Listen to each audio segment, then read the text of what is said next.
ఉన్న వారికి పూర్తి మొత్తాన్ని 75,000 రూపాయల కంటే ఎక్కువ,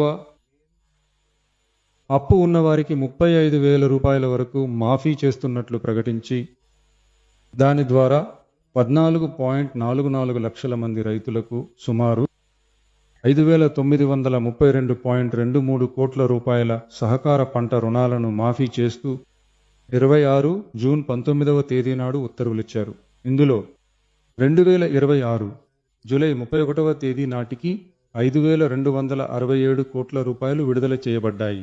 13.34 లక్షల మంది రైతుల ఖాతాల్లో డబ్బులు జమ చేయబడ్డాయి. ఈ పరిస్థితుల్లో రాష్ట్ర వ్యాప్తంగా ఉన్న రైతు సంఘాల ప్రతినిధులు పంట రుణాల మాఫీని పెంచాలనే డిమాండ్ను ప్రభుత్వం ముందు ఉంచుతూనే ఉన్నారు.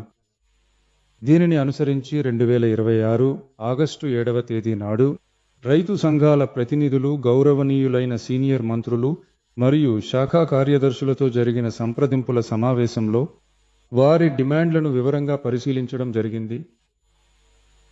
గత కాలాల్లో పంట రుణాలు మాఫీ చేయబడినప్పటికీ ప్రభుత్వం సహకార బ్యాంకులకు చెల్లించాల్సిన మొత్తాన్ని 4 నుండి 5 ఏళ్ల కాల వ్యవధిలో చెల్లిస్తూ వచ్చింది.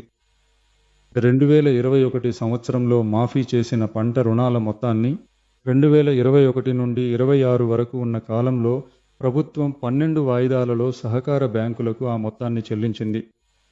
కానీ ఆ కాల పరిమితి ఇప్పుడు మన ప్రభుత్వానికి లేదు. Reserve bank of India 2025 November 28వ తేదీ నాటి లేఖ ప్రకారం ప్రభుత్వ రుణమాఫీ పథకాల ఆపరేటింగ్ ప్రొసీజర్స్ ప్రకారం పంట రుణ మాఫీకి సంబంధించిన పూర్తి మొత్తాన్ని ప్రభుత్వం 45 నుండి 60 రోజుల్లోపు కోఆపరేటివ్ బ్యాంకులకి పూర్తిగా చెల్లించాలనే నిబంధన అమల్లోకి వచ్చింది.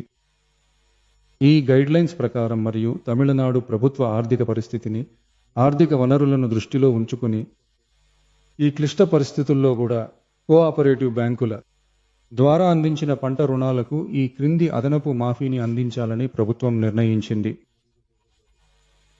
75,000 రూపాయల వరకు తీసుకున్న పంట రుణాలు 100% పూర్తిగా, 75,000 రూపాయల నుండి 1,00,000 రూపాయల వరకు తీసుకున్న పంట రుణాలకు గరిష్టంగా 75,000 రూపాయల వరకు, 1,00,000 రూపాయల కంటే ఎక్కువ తీసుకున్న పంట రుణాలకు గరిష్టంగా 35,000 రూపాయల వరకు మాఫీ అందించబడుతుంది.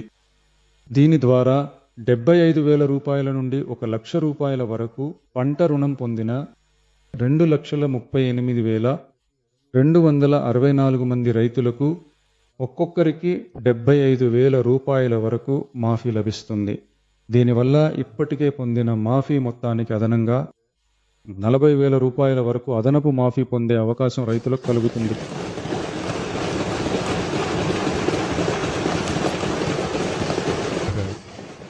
ఈ అదనపు పంట రుణాల మాఫీగా ప్రభుత్వానికి సుమారు 953.06 కోట్ల అదనపు ఆర్థిక భారం పడినా తమిళనాడు రైతుల సంక్షేమమే మన సంక్షేమం అని భావించి సుమారు 13.34 లక్షల మంది రైతులకు మొత్తంగా 6,220 కోట్ల పంట రుణాల మాఫీని ఈ ప్రభుత్వం ఇస్తోంది. Thank you.